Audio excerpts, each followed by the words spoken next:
students, in my previous video I told you about nouns. What is a noun? Noun is the name of a person, place, thing or animal. So in place of nouns we use some words. Those are called pronouns. A pronoun is a word that replaces a noun in a sentence. Pronoun means पढ़नाम. पढ़नाम एक अजिहा शब्द है जो noun की जगह ते वरत्या जाता है. जिवें देखो, सीमा इज आ स्टूडेंट. इस वाक्य दे विच सीमा जो शब्द है, सीमा जो वर्ड है, वो एक नाउन है क्योंकि सीमा एक पर्सन का, एक लड़की का नाम है. She is a good player. आपां पहला दस्सिया कि सीमा एक विद्यार्थन है. She is a good player. वो एक वधिया प्लेयर है. ਅਸੀਂ सीमा के बारे जो कुछ दसन लगे हाँ तो उस टाइम पर असी बार बार सीमा नहीं लिखांगे. एक बार सीमा लिख के उसको रिप्लेस कर देंगे प्रोनाउन के नाल. उसकी जगह पे प्रोनाउन लगा देंगे शी, क्योंकि सीमा एक लड़की है. सो शी प्रोनाउन एक लड़की के लिए यूज़ किया जाता है. सीमा इज़ ए गुड स्टूडेंट. सीमा एक वधिया सीमा इज़ अ स्टूडेंट. सीमा एक विद्यार्थन है. She is a good player. वो एक चंगी खिडारन है. सो जिहड़ा शी है ये प्रोनाउन है बेटा. सो इस करके I, we, you, they, he, she, it, ये जो सारे प्रोनाउंस ने ये वाक्य दे विच नाउन नूं रिप्लेस करन दे लई यूज़ किए जाते हैं. ठीक है.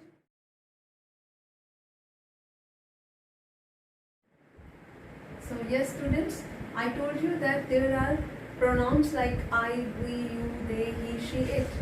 Now let's know what are I, we, you, they, he, she, it. They are called personal pronouns. What does the word personal means? Personal means जो person नाल related है, जो व्यक्ति नाल related है, उसको असी कहते हाँ personal pronouns. व्यक्तिगत पढ़नाम. सो देखो बच्चों, पर्सनल प्रोनाउंस जिहड़े हुंदे ने वो 3 कैटेगरीज दे विच डिवाइड हुंदे ने. First person, second person and third person. Now let's no कि फर्स्ट पर्सन की हुंदा है, सैकेंड पर्सन की हुंदा है, थर्ड पर्सन की हुंदा है. See, first person, the person speaking. For example in this video I am speaking, I am the first person. Second person, the person speaking to, जिस नाल असी गल कर रहे हैं. इस टाइम पे मैं बोल रही हाँ, तुसी मैनू सुन रहे हो, तो तुसी मेरे लिए सैकेंड पर्सन हो. आई एम द फर्स्ट पर्सन, मैं बोल रही हाँ, इस करके मैं फर्स्ट पर्सन हाँ. तुसी हो, you are the second person, तुसी सैकेंड पर्सन हो क्योंकि तुसी मैनू सुन रहे हो. Third person, the person speaking about. Third person means तीजा पर्सन. मैं और तुसी आपां किसी होर दी गल करते हैं जो एट प्रेजेंट इत्थे नहीं है, वो है थर्ड पर्सन.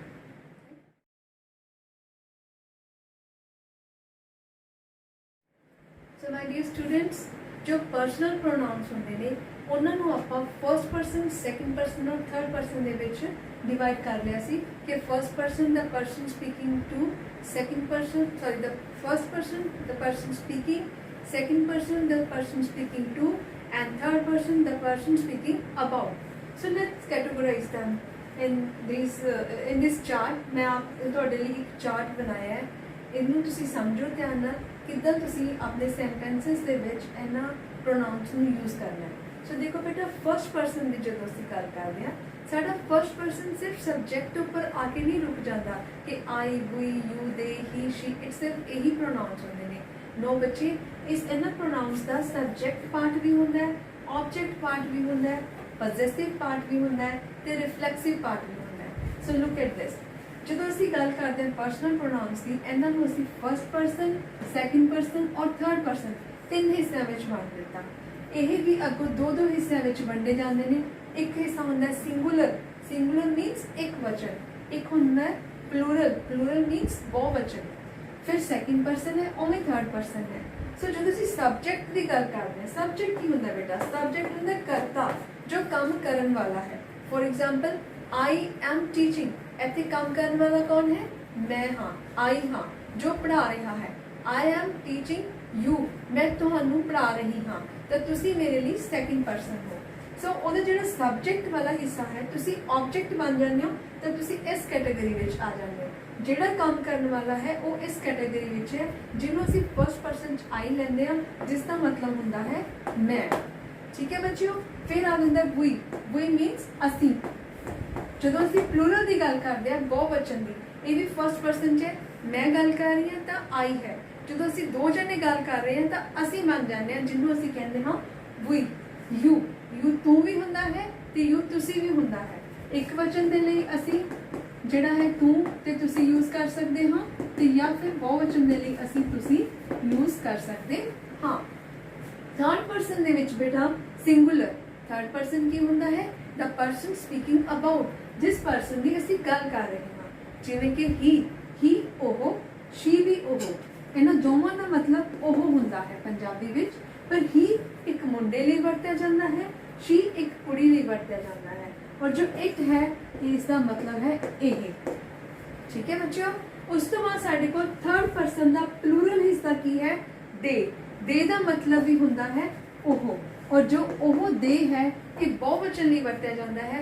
ਜਦੋਂ ਅਸੀਂ ਕਹਿੰਦੇ ਹਾਂ ਦੇ ਆਰ ਸਟੂਡੈਂਟਸ, ਉਹ ਇੱਕ ਤੋਂ ਜ਼ਿਆਦਾ ਨਹੀਂ, ਚਾਹੇ ਦੋ ਹੀ ਹੋਣ ਤਾਂ ਵੀ ਅਸੀਂ ਉਹਨਾਂ ਦੇ ਲਈ ਦੇ ਦੀ ਵਰਤੋਂ ਕਰਾਂਗੇ, ਪਰ ਜਦੋਂ ਇੱਕ ਮੁੰਡਾ ਹੈ ਤਾਂ ਹੀ ਕਵਾਂਗੇ, ਇੱਕ ਕੁੜੀ ਹੈ ਤਾਂ ਸ਼ੀ ਕਵਾਂਗੇ।